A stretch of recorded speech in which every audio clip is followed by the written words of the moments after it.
How to sign out of Outlook account on mobile. So let's get started. It's a pretty simple process. So first just head over to your Outlook application and make sure you are logged into your account.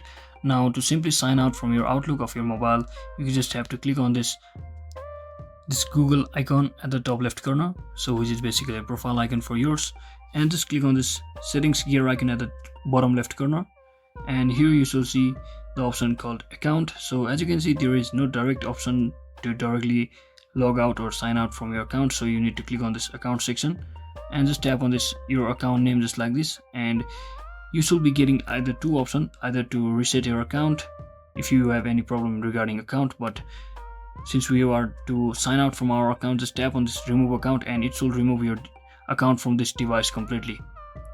So that is exactly how you do it, guys. There is no direct other way to sign out, but this is the only way you can do it. So thanks for watching, guys. Don't forget to like and subscribe to the channel. See you on the next one.